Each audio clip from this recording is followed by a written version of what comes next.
I don't care what position you're in, what you've read, what lessons you know, what books you read. If you turn around simply and nobody's following you, then you're not a leader. It's been said that if you stop being curious, you stop growing. I'm David Wiley, and I've got questions. This is Dave Wants to Know. Let's dive in. Well, welcome everyone, and we are so pleased to have with us today Mark Hartwig, a prominent public safety leader who just recently retired from a 33-year career. Wow. Fire chief for both San Bernardino County and Santa Barbara County, and a friend of mine, Mark Hartwig. Thanks, Mark, for being with us, and congratulations on your retirement. Thank you, David. It's good to join you today. Are you getting to rest and relax now? I don't think so. You know, somebody told me when I retired that it was going to be harder to say no than it was to find something to say yes to. And I'm finding that to be the case. You know, there's so many things that I've wanted the time to do, and now I have that time. And so I think the distinction in retirement for me is that I can spend my time doing the things that I love doing and not necessarily the things I have to do.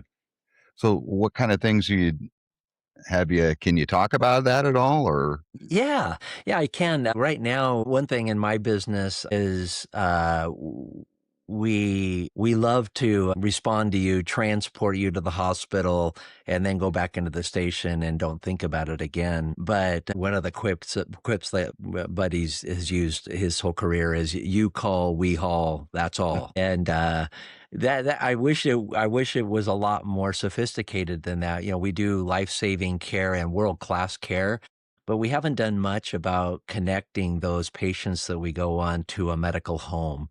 And in some cases, we go on the same patient multiple times a week or a month.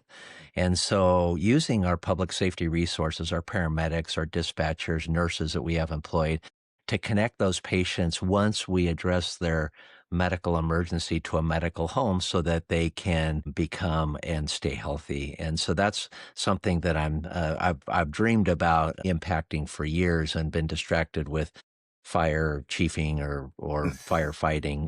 And then another thing I'm doing is I was doing some leadership development and team formation for a friend of mine who's a CEO at a private equity firm. They own a few companies, and started as a consultant. And he said, "Hey, can you come on and spend a little bit more time?" And so I'm doing that as well. So lots of fun. I'm challenged and having a lot of fun, kind of doing something completely different and yet pretty much the same. Interesting. I want to come back to those things, but I think it's kind of fun to start at least from the beginning for you and I. We kind of had an unlikely way of meeting. In, I believe it was 2010, we had a mutual friend who was putting together a team of people to hike Mount Whitney. And if people don't know, Mount Whitney is the tallest mountain in the lower 48. And okay, yeah, I'll go along. And I didn't know you from anybody until that day. And you and I kind of hit it off and brought up the rear, but that's how we got to know each other. Did you ever go back? I drive by it often. And every time I drive by it, I look up and say, boy, I got to go back. Me and my boys, we've talked about going back. The girls in the family have said, hey, can we come? So I'm sure it's on my bucket list to do it, but to do it with not a bunch of smelly guys that I just met, but my family. Hey. By the way, David, I don't think you knew me, but I lived in Wrightwood. We were married and raised our family, started raising our family in Wrightwood. I don't think everybody knew you, the smooth voice of David Wiley on the airwaves in the county. So I just pictured that as I was walking next to you and we were carrying conversation that I was listening to the radio. I just remember this honestly is one of the most distinct memories I have from that hike is saying you and I the hike back was tough. And I think at one point I was really struggling and I just said, Mark, I'm going to say a little prayer. Dear Lord, get us through this. Something to that. And your amen meant all that I needed for that That A was l a lot of prayers that on was Mount Whitney, I bet. Yeah. absolutely. Hey, and so Mount Whitney, you kind of were a mountain kid. I mean, I understand you grew up in Bishop, which is right up the road a ways.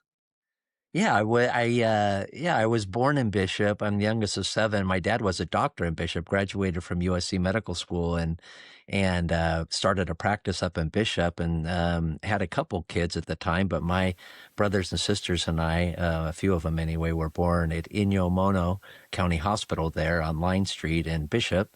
And my birth records are there in Independence, beautiful Independence, right on the 395 there at the county seat. So yeah, and I have very, very fond and vivid memories of Bishop growing up. We ended up moving when I was 6. My dad passed away very young of cancer. But you talk about Bishop and Mount Whitney and Big Pine. I mean, Keogh's Hot Springs. So there's just some really swim lessons over at the Plunge in Bishop, and then going over to A&W Root Beer and getting a float, and very fond memories of that. But I really do, and I don't know. It's almost like a salmon swimming upstream. You know, knowing what stream to swim up.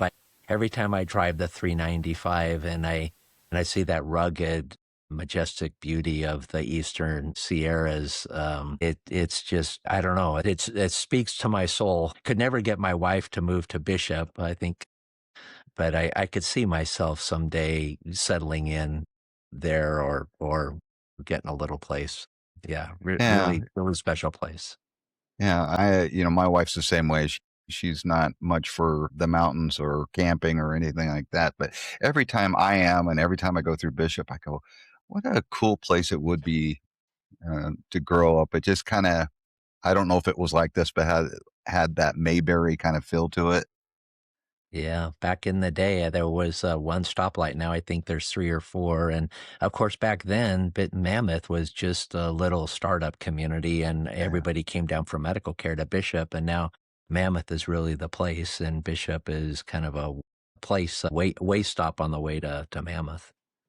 So after your dad passed away, you guys moved to Wrightwood? No, we moved to San Fernando Valley. In fact, before we knew he got sick, we moved and bought a house from a gentleman by the name of Roy Rogers, and of course married to Dale Evans. Wait a minute. You bought a house, your mom bought a house from Roy Rogers. Yeah, so my dad and my mom were going to move their practice down here and go into practice with a couple of his friends before they found out he was sick. And they bought the 7 acres off of Trigger Street in the San Fernando Valley. And Roy Rogers, and of course, there's even a crazier connection to that. The people that we sold it to after he passed away was a gentleman by the name of Mr. Kilmer. He lived up on a hill, and of course, his son would turn out to be Val Kilmer. Yeah, Wow. yeah, we can't. That's a story for a whole nother time. But he ended up at an Academy Awards ceremony. I don't know, maybe now 15 years ago, maybe 20 years ago. Walked a Trigger look-alike across the stage, and they said, "Well, why are you doing that? You're dressed up as a cowboy." And he says, "Well, we bought our house. I lived in a house, and we bought it from Roy Rogers." Of course, we all jumped up at home and said, "No, you bought it from the Hartwigs. You didn't buy it from Roy Rogers."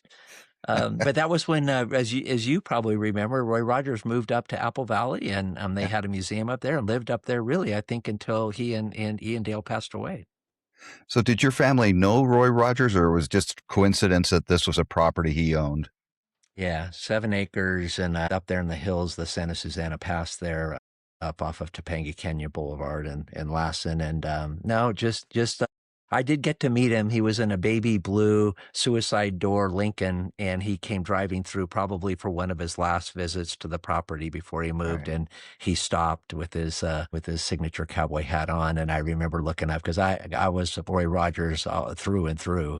Huh. Yeah. That, that is so cool. So then you ended up growing up in the San Fernando Valley.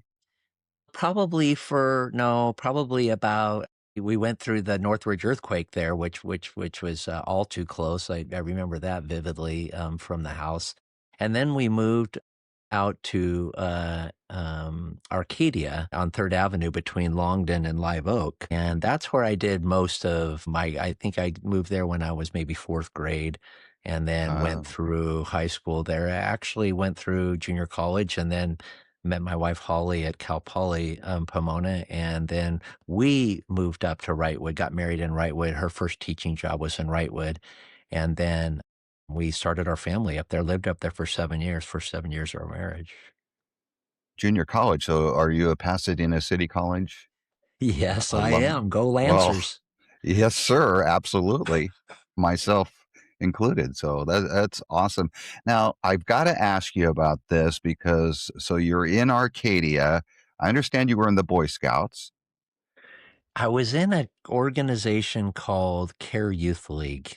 It was Okay. now I was in the Cub Scouts and then I got involved in a sports organization. Of course, at that point my mom was looking for a good, strong role model, male role model for me and my brothers. And we found an organization at the time called Boys Christian League, changed their name because it was Boys and Girls Christian League to Care Youth League and ended up going there and then ended up going to high school at the private school that was associated with the club as well. Interesting. The reason I ask is I was told, and I guess it wasn't Boy Scouts, but maybe it was this, that during your teenage years, you may have had an encounter with Bigfoot. Yes. Bigfoot always comes up in my life. I was actually on a midnight hike. I was in Wrightwood. I was at a junior high camp. And let me just qualify this by saying a young junior high camp. And we did a midnight hike. And so basically we hiked to the middle of nowhere and then we hiked about another hour past that. Seemed a little bit further than nowhere anyway. And I remember we all circled our sleeping bags. There was probably 20 of us, and we had 3 or 4 leaders that were kind of surrounding the sleeping bag circle. And I had to go to the bathroom all night. I held it and held it and held it. Didn't want to get up and venture out of the circle into the wilderness to go to the bathroom. But as soon as there was just the slightest bit of daylight, I got up and I hiked about, I don't know, a quarter of a mile away from the circle. And I turned around a corner. And when I turned around the corner, there was something probably, I don't know, 8 feet, 8.5 feet tall. And it looked at me and it bolted away from me. I bolted one way, that thing bolted the other way. And of course, that's my Bigfoot encounter. And now, of course, I tell everybody about it, and everybody says, "Hey, Dad, come tell them about your Bigfoot story." That's the story right there. People say, Well, "Do you believe it?" And I said, "Well, I experienced it, and I yeah. saw it." Well, I'm very curious because I'm very interested in that. So you, it sounds like the encounter was very fast. Very quick, yes, Did you yeah. get a look at the creature's face? Were you able to make out any or what color it Mostly was? brown, yes, it was definitely brown, mostly a shape. And I can't say that I looked at him in the eye. I can't say that I smelled him. Any of those things that, of course, Uh-huh. and now I'm a big. My kids, if they don't know what to get me for a birthday or Christmas, they'll get me something related to Bigfoot. But That's okay. yeah, How far away were you? probably I'd say 5 to 10 feet, no more than 10 feet, and no closer than 5 feet. That's pretty close. Yeah, it was very close. It was the encounter was literally I think I scared him, or her, and she certainly scared me. I never did go to the bathroom, so I Oh, for some yeah, some way I found the way to hold it until everybody else got up. did you tell the others about what happened? I don't know that I ever told anybody there. I didn't tell anybody about it until I was a little bit more comfortable in my skin and a little more willing to endure the ridicule. But I think as a young junior high kid, I think I was afraid of the repercussions. So, did you ever go back and see if there were footprints or any evidence? No, No. I think a few people asked me, "Hey, what happened? Man, you seem all worked up, you Right. know." are you okay? And oh yeah, no, I had to go to the bathroom and I ran over, but I never went back. I could probably take you back to where I saw him. It was on the, if you're going up Highway 2, it was on the Table Mountainside. If you're familiar with the Yeah. ski areas up there, used to be Ski Sunrise. Yeah. You go up, you take a paved road all the way up to there's an observatory up there that's run. I'm not even sure who it's run by. And then it was on a dirt road extending off of that, looking right over into the beautiful, high I desert think up I there. know Yeah. exactly where you're talking about. So that's fascinating. And I love Bigfoot, so you're not going to hear any teasing here. I think that's really awesome. So Right. I wanted to hear that story. So at this point, you and Holly, your wife, have moved to Wrightwood, and you've gotten in the fire service. What prompted that? That was a crazy thing. I call it a divine appointment and a spiritual experience. I was on my way to becoming a doctor. My dad was a doctor, and none of my brothers and sisters had gone into medicine. Health and medical care, that was fascinating to me, helping people in their greatest time of need. That was something I just knew that was what I was going to do. Well, I went through Cal Poly. I took the MCATs, the entrance exams for medical school, and I didn't get in my first application. And of course, that was a blow to me. It was a kind of a, why God kind of moment. I'm here. This is what I'm Yeah. supposed to do. I feel it, and I talked to a few of his friends that when he went to medical school with. They said, no, no big deal. You go back, take a study course for the MCATs, get another couple classes, maybe start enroll in a master's program, and then apply in a year, and you'll get in. Well, during that year, I stopped by the fire station in Wrightwood, and I worked on the ambulance going through college. I moved out when I was 18 and lived out on my own with some friends and worked at the ambulance company. And a lot of those guys were getting into the fire service. Every time they said, hey, check it out, I'm like, no, no, I got my plan, but thanks anyway. But I walked through the fire service, and it was one of those things when I walked through the front doors, I just felt like I was home. And I'd never Uh, been in the fire. I'd never been in a fire station, never been in that fire station, didn't know anybody there. But I'm like, I'm an emergency medical technician. I worked on an ambulance. Maybe they have a volunteer program or something. And the rest is history. I ended up meeting a few people. Come to find out that 8 out of 10 times a public dials 911 to the fire department for help is for a medical emergency. And so I've spent my entire career, well, actually, if you count my days on the ambulance, since 1982, I've been either providing private medical care from an ambulance or public later on in my career. And then, of course, just really felt like the fire service could do better at that part of the job. When I got in, it was really a taboo. It's like, Mark, hey, don't be typecast as that EMS guy, the guy that likes medical aids, because it won't do anything for your career. I still remember my captain telling me that.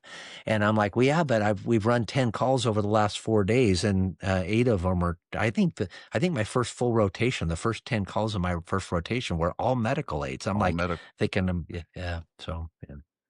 Interesting. So was that with county fire at that point? Yeah, it was, if you recall back, it was back when the county fire department was just forming. We were a group of a bunch of small districts. We had Mm. Lucerne Valley, Yucca Valley, Wrightwood, Lake Arrowhead, Fontana, what they called the Central Valley at the time. And right when I got hired in, it was April of 92, we were coming together from the fire agency, this loose group of fire districts to a fire department. And that's when I started in Wrightwood. Went to paramedic school and went to a weekend fire academy out at Victor Valley College. Paramedic school at Victor Valley College. Go Rams! I'm a big Victor Valley College supporter. Great And program. Yeah. yeah, it really is a good program. They have a beautiful campus. Public safety campus now that we didn't have back then, but they're on the main campus. And the rest is history. I ended up graduating from Cal Poly with a degree in zoology, of all things. So people tease me about my love for birds. I'm a bird watcher before I got old. And I guess all guys become bird watchers when they're over 60. But yeah. So Mark, you're a complicated guy. Conundrum, maybe. Yeah. So by the time I meet you in 2010, we're kind of fast forwarding almost 20 years, but you're, I think, a battalion chief in Rancho Cucamonga. Yeah, I was hired. Yeah, I spent, I promoted up through captain. at the county fire department, and then Rancho Cucamonga flew a battalion chief's position, and I lived in Rancho, raised my family in Rancho, loved the community, the department, got hired as a battalion chief, promoted to deputy chief after 3 years, spent about 6 years total there. And then the county fire department, the place I grew up, my home department was hiring a fire chief, and I threw my hat in the ring. And I don't know, 4 or 5 months later, the CEO offered me the job there, which I felt fully and wholly unprepared for, but just loved that part of my career as well. I just remember when that got announced, and I'm like, hey, that's the guy that I was on the mountain with. And I thought that was so cool. You were And probably announcing it. I probably was, absolutely. So you spent what, 10, 15 years at the county, this head of the Yeah, county? I was at the county from 2011. So from 2004 to 2011, I was at Rancho. And then from 2011 to 2019, I was back at the county fire department as the fire chief. And then in 2019, I left the San Bernardino County Fire Department. The kids had all graduated. My wife Holly had always wanted to live closer to the ocean, and we took a job. A recruiter called me from Santa Barbara County and said, "Have you ever considered Santa Barbara?" And I said, "Well, wouldn't be hard for me to consider it." Right. And I went up there and spent just almost 7 years. In February, in just a few days, it would have been 7 years, and I retired just a couple of months ago from there. And then hardest part about Santa Barbara, as beautiful as it was, is our kids were still in the Rancho area, one in San Diego and one in Orange County, and the other two in Rancho. And this is home for us. Rancho Cucamonga has always felt like home. Of course, home, they say, is where your heart is, and certainly where our family is. Mhm. And we just missed our kids terribly. So even since we've been back, it's, multiple times a week, we're going out to dinner or a walk or a movie. Got up this morning at 5:30 and went on a walk with my daughter before she went to work. And just the That's times cool. and moments like that are just, yeah, irreplaceable. I want to talk a little bit about leadership because one of the things that you brought up, and firefighting, not a firefighter, but it seems like kind of a macho, the guys and ladies even that do that kind of work, it's a macho, tough job. And at some point in San Bernardino, when you were leading in San Bernardino County, you recognized there was a need maybe for something unseen that firefighters maybe weren't always open to. And could you talk a little bit about that? Yeah, firefighting we say is a paramilitary occupation. It's a ranked chain of command structure, but different than the military, where you really don't have the choice to say no. In the firefighting world, and I would say public safety in general, you can say no. You can say no in your actions or in your effort, at least. Can't probably verbally say no without getting in trouble. You can, let's just say you can not follow. Let's just say, not say no, but you can not follow. And Okay. the interesting part about a leader is you can have all the leadership lessons and advice and knowledge in the world. But at the end of the day, if you turn around and nobody's following you, I don't care what position you're in, what you've read, what lessons you know, what books you read. If you turn around simply and nobody's following you, then you're not a leader. You're in charge of a bunch of people. And I think as I grew up in the fire service, I think I wanted leadership. I wanted somebody to stand up and say, "Hey, we're going places. We're going to be something special. I'm not really sure how we're going to get there, but follow me because I'm headed there." And I don't know that I ever had that as I was growing up in the fire service. But you definitely had that. As the kids say, you kind of had Riz, and there was that charisma and that leadership because I saw it firsthand. So yeah, you're saying if you turn around and nobody's following you, how do you prepare yourself to lead and to get others to follow? Well, you start. You can't start when you get promoted to fire chief. Let's just say that. You start by being the person that you want to follow. Let's just say that. Let's say that at a very young age, I recognized traits in the people that I admired most that I wanted to emulate, that were attractive to me, like things I wouldn't even know the terms of until later when I would read a book and I would say, "Oh man, there's there's experts who actually give a name to these things." But like leaders who wouldn't ask me to do things that they wouldn't be doing themselves or Mm. willing to do. And that's a big one in our business. It's hard to be put in charge of people. A captain is in charge of a station, a group of firefighters on a fire engine. And it's interesting, the day you become a captain or promoted to a captain, if you choose to promote, you can't be somebody different than you were before you became a captain. In other words, it's hard to go to men and women that you lead and say, I know I wasn't, living the talk yesterday, and I wasn't a role model for you, but we're going to do things differently now. And so, modeling the way for me, building, you call it charisma. For me, it was pretty simple. That nobody really wanted to hear what I wanted to do, my vision. They were interested in my vision, but they wanted me to tap into their vision. And see, growing up as a firefighter, I sat around the coffee table in Wrightwood and then in Yucca Valley and then on Lake Arrowhead, down in Fontana, and Lucerne Valleys, the places that today would be really the core, the hub of the county fire department. And we dreamed. We talked about what county fire could be. We talked about it, San Bernardino County Fire being LA County Fire, and what that would look like and what we would have to do. And so, when I came back as the fire chief, and I had a pretty good perspective because now I come from another local fire department. So if you keep your eyes open and your ears open and your mouth shut, you pick up a lot of little things. And county fire was known as country fire in the business, and that very informative to me.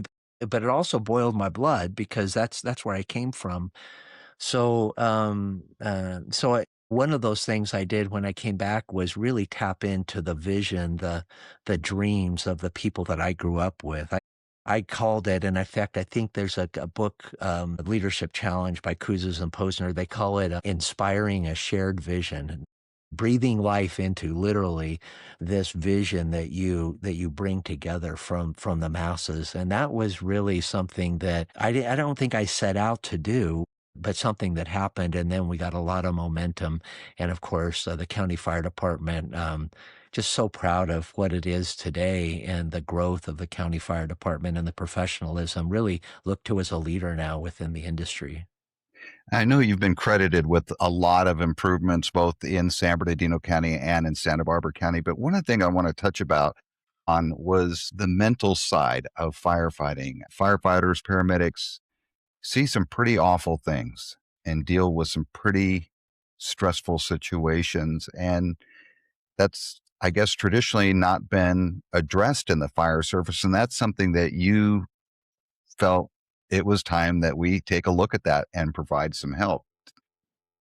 Yeah, a couple quick things on that. One is, when I was hired, one of my first calls that I remember vividly to this day was an accidental hanging in Wrightwood, where a child had gone out to a swing set and it was on a slope, and the mother didn't think anything of it. I probably wouldn't have thought anything of it.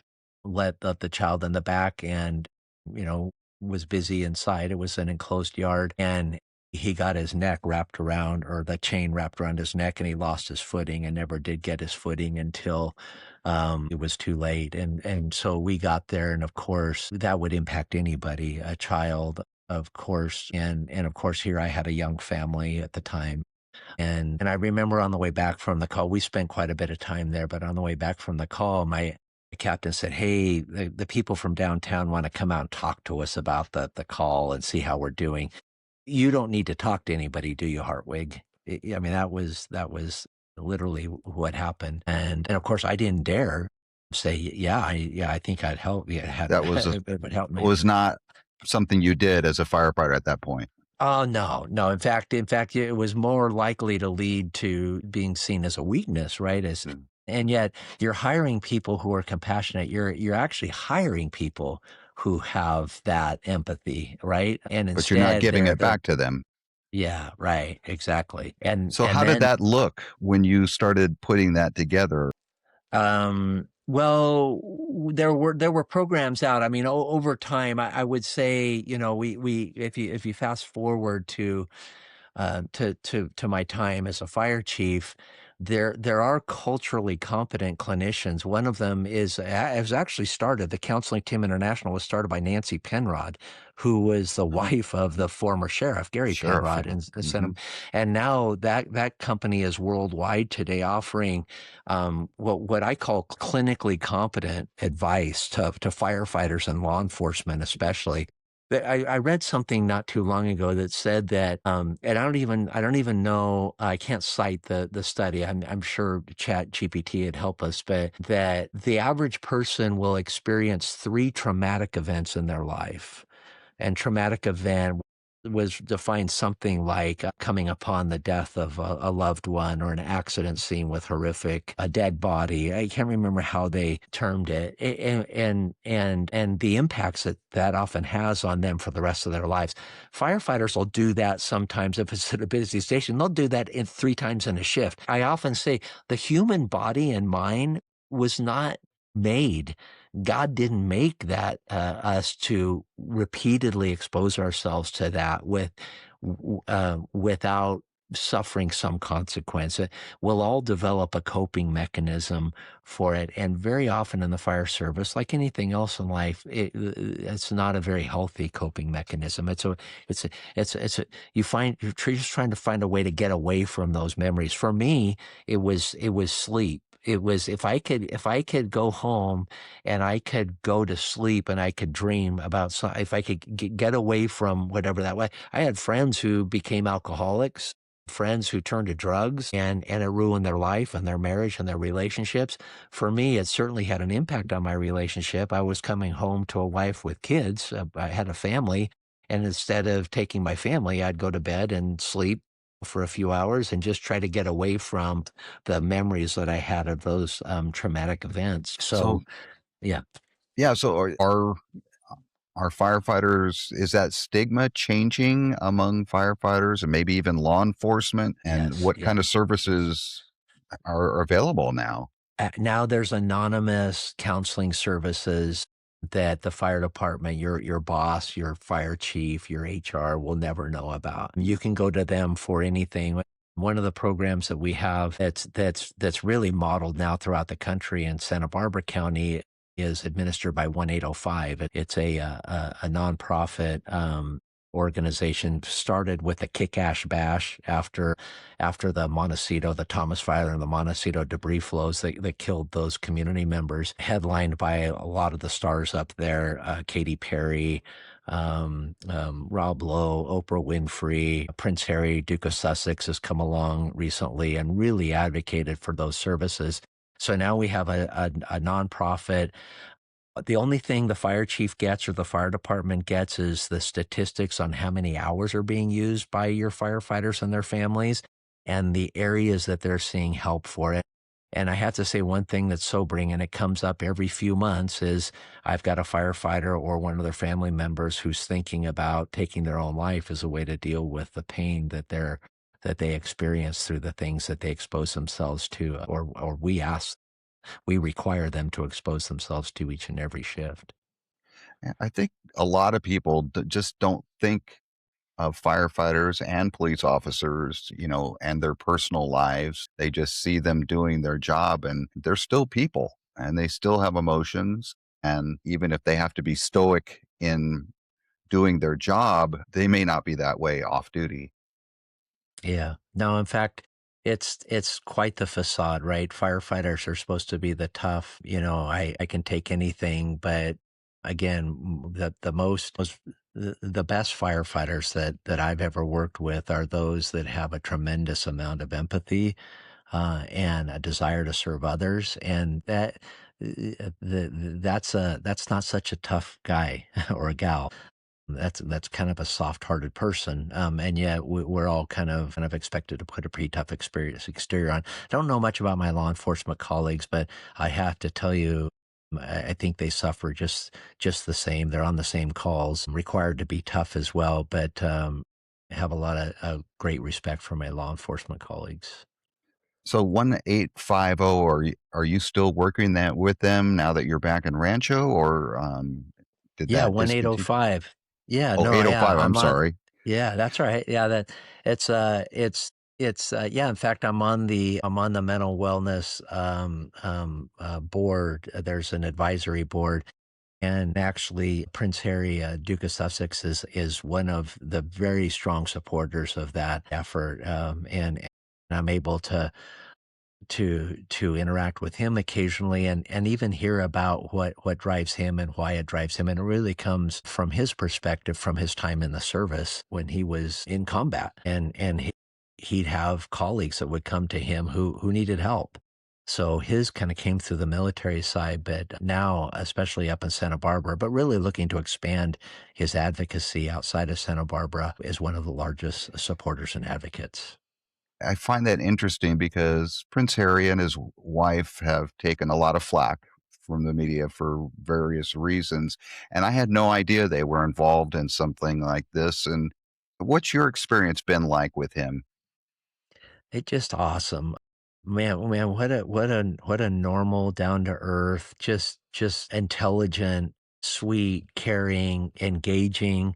I remember the first time I met him, he he had he had come up and I was going to say something in one of the presentations and oh, excuse me, he was going to say something and he kind of leaned in. We were waiting for our turn to speak, and he kind of leaned in and he kind of nudged me and he said, "Man, is this guy ever going to stop talking, or are we ever going to get up to the mic or something like Right, that?" And I didn't even know what the protocol or etiquette was. I didn't, I didn't nudge him back. I mean, I right. didn't even know exactly what to call him. And then when you get to know him, he's just such a down to earth. I mean, he's the prince of Wales, essentially, or a prince So and a is he married duke. to you? I know everybody else that he's sir. I mean, I don't know what else. Yeah, Gotcha. exactly. Yeah. So, Mark, you said at the beginning of this, you're working with leadership and corporate leadership and helping people with that. If you were to write a book on leadership and had, say, two or three things that you've learned in your 33 years of leading huge fire departments, what are those leadership tips that you would give us?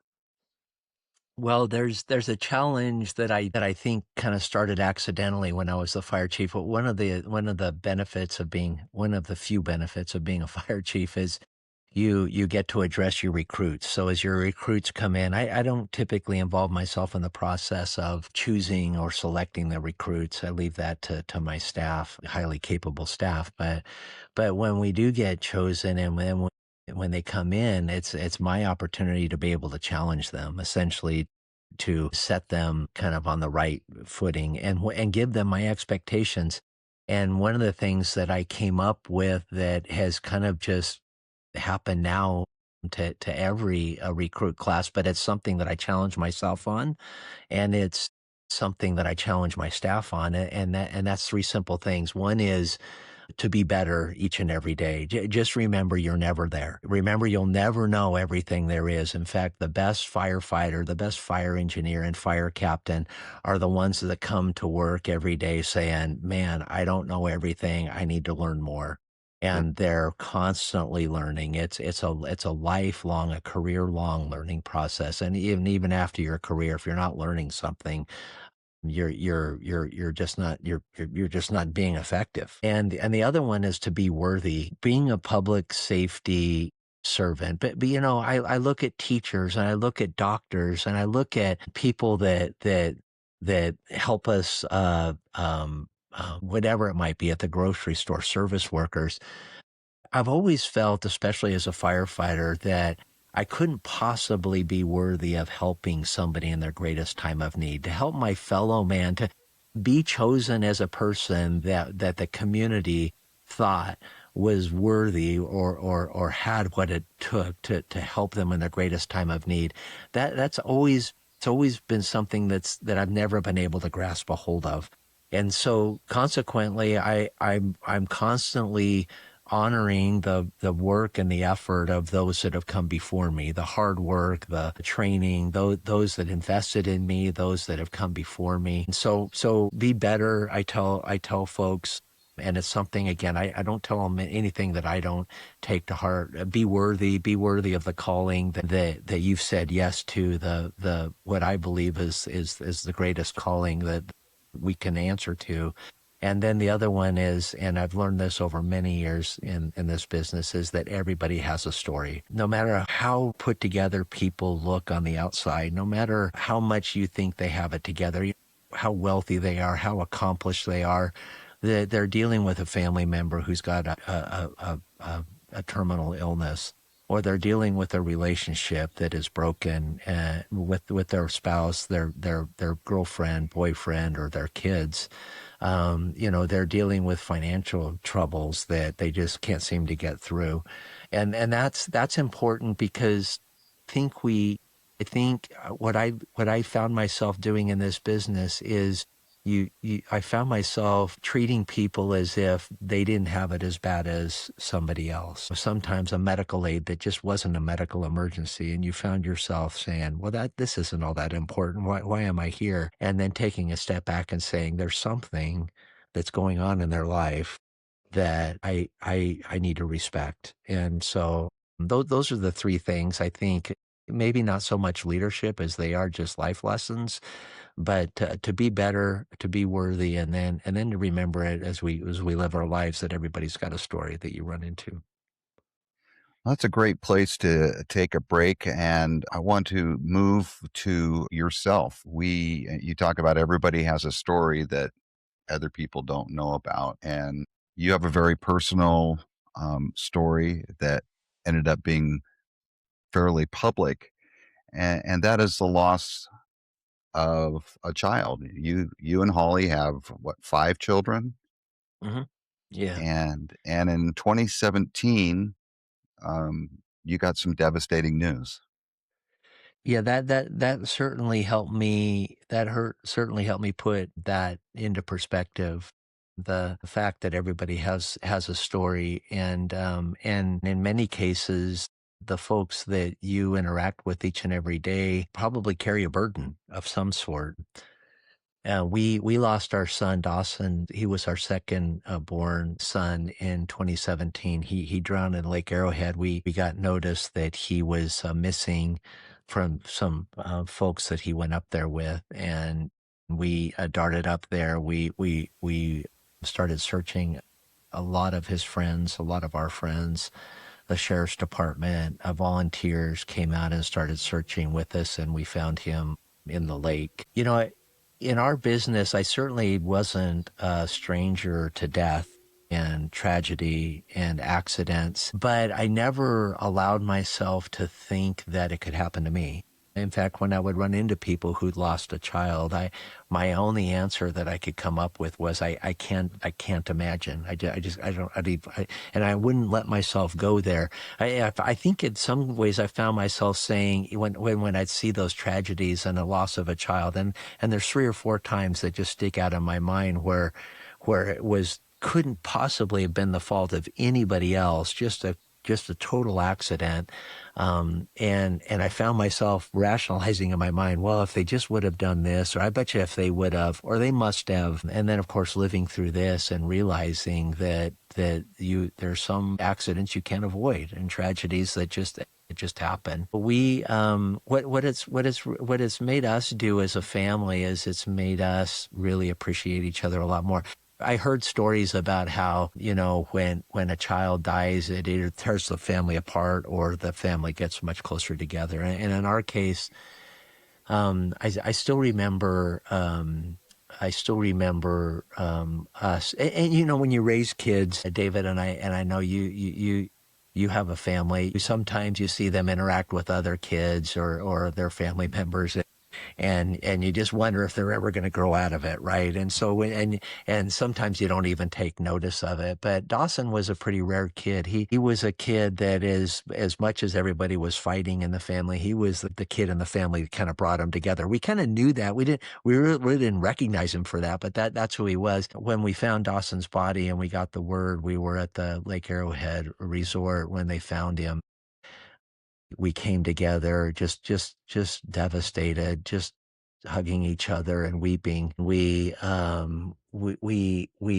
just got ourselves in a circle. We put our arms around each other, and my son Tucker said, as we just couldn't even find words, he said something. I think one of the first words that was said by any of us, he said, I hope I can live my life in a way that I can love like Dawson. And it resonated so deeply, because what we realized is, at that moment even, that Dawson was a lover. Dawson was just loved other people in a very kind of different and unique way beyond his years, a love for other people that it wasn't common for a kid, a young college kid. And so, and we've had to live with that. Grief is something that will never go away. We mourned for a long time, and then we deal with grief now, and I think we all deal with it a little bit differently.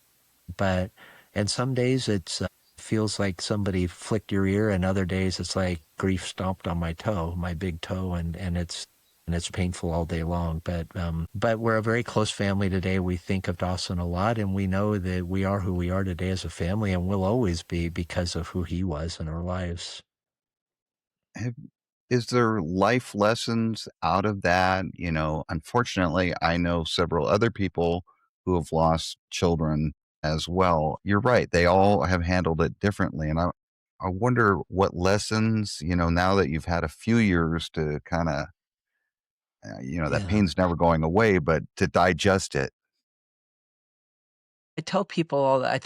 I mean, in a very real way, we appreciate each other and what they contribute to the family every day. So I know parents, especially, you get busy outside the moment. You get busy thinking about the next moment. You thinking about how you're going to make memories of the moment that you're having right now, as opposed to being in the moment. And I know for me, it's allowed me now to look at my kids and really think about what things that child really does contribute to the family. Because I would have never been forced to think about how much Dawson meant to me and our family, and how formative his life was to the family we are today, until he wasn't there. It would have been too easy to overlook. And so I would say the lesson for me and for parents who haven't lost, and fortunately, it's a small club, is to stop and recognize what each and every kid, and for that matter, your spouse, really contributes to the formation of the family, and then celebrate that. I've found myself just staring at my kids now sometimes as they do what they do, which is a little different than the other kid, which is maybe a lot different than the other kid. In our case, quite a bit different. All our kids are. So yeah, I think that's the lesson for me. The lesson is just appreciate more than just a tacit kind of appreciation for your kids and your family, to stop and celebrate them, and each of them, and the things that they have brought to your family and bring to your family even today. And any advice for families who find themselves in that situation? Like you said, it's very stressful, and you can start maybe pointing fingers. You should have done this, or this should have. How do you prevent that? Because when you're in that much sorrow, I would imagine it's difficult to control your feelings. Well, I can tell you personally, that's a feeling I still struggle with today. I'm the dad, right? I'm the father. I'm supposed to keep everybody safe. I'm supposed to be the protector of the family. I often, well, much stronger when it happened, that in the following weeks and months, felt responsible for his death. And so, but my family afforded me a lot of grace. I think when you start pointing fingers, when you start blaming each other, when you start saying Yeah, I think that's the beginning of the end in my mind. I don't know how you get away from it. It was nobody's fault. Could any one of us done something differently in hindsight? And would we have done something if we would have known? Of course we would have, but we had no way of knowing that. So really for us, and of course we have a deep faith. We don't believe that when we die and leave this earth that that's it. We believe that there is eternal life. We have a creator and that we'll see him someday again. And we look forward to that. If death ever had a sting associated with it before Dawson's passing, it certainly doesn't now, because I know that the day that I'm not present here on this earth, I'll be not only in God's presence, but I'll be in the presence of my sweet boy, Dawson. Mm, that's so beautiful. You mentioned Tucker's words shortly after Dawson was found of, I just want to love like Dawson. And you guys have, as a family, have kind of kept that, I guess, mantra or phrase alive all these years. And I think there's even a website. Tell me a little bit about that. Yeah, I think more than anything, we started a website, we started a nonprofit and started a website more than anything to just honor his life. Dawson had, there were over 3,000 people at his memorial. We didn't know he knew 3,000 people. And yet, we heard stories about people who just, and in many cases, they were the popular kids and they were the outcasts. They all came together. Dawson was best friend to many, but the people that I think appreciated him most were the people that weren't appreciated by others. And I remember that when he was a boy, always looking out at somebody who might be standing alone and saying, "Hey, Dad, how about him?" And even Right. often even going up and putting his arm around them. So really just celebrating him and his life. And had a lot of stories about people he worked with at the aquatic center in the city of Fontana, even parents of kids who had swim lessons with him. One came up who said, my son felt special by your son. And he never felt special like he did when your son was giving him attention. Just had a way of doing that. We started a website. We raised some money. We gave that to some missions. Dawson was slated to go on a mission trip to Cambodia just in the following summer. So we gave money there. They were building an orphanage. And then we have his memorial service. So it's Love Like Dawson. And we don't have the giving link up anymore. We haven't ruled out the fact that we would maybe do that in the future. We gave away the money to missions that came in immediately following his passing, and now it's really just a memorial for him. And then his memorial service, which was just so moving and inspirational. So for you, love like Dawson means what?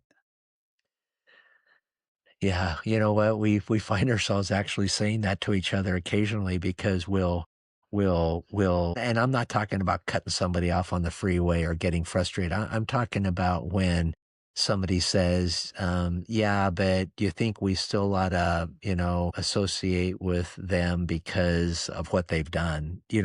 We find ourselves saying, "Well, I know Dawson would love him. I know Right. Dawson would love her. I know Dawson would be engaged." I think for me, love like Dawson means that you don't love people because what they do for you or even because they're good.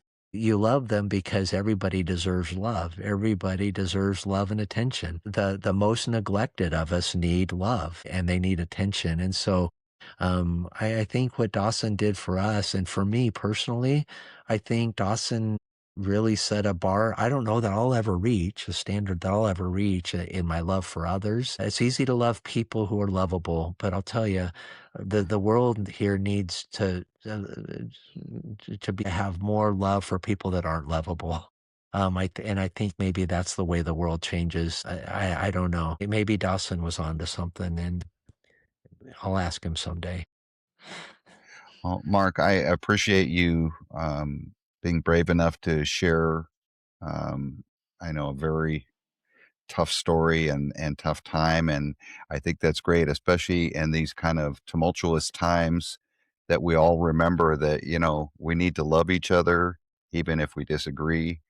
And I think Dawson's a great reminder of that. And you're keeping his memory alive is fantastic. I appreciate you telling us that story and all your wisdom. I feel like we could have picked away at all your leadership and firefighting wisdom for hours, but I appreciate the time you spent with us and being so open with us. Yeah. Well, thank you for inviting me.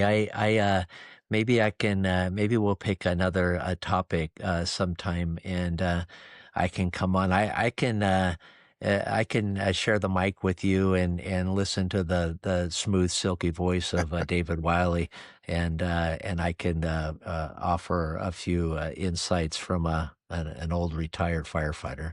Oh, fantastic. I've been out of radio for a long time, but it's good to know I still have some fans out there. And Mark, say hi to the family. And I understand one of your sons is following in your footsteps.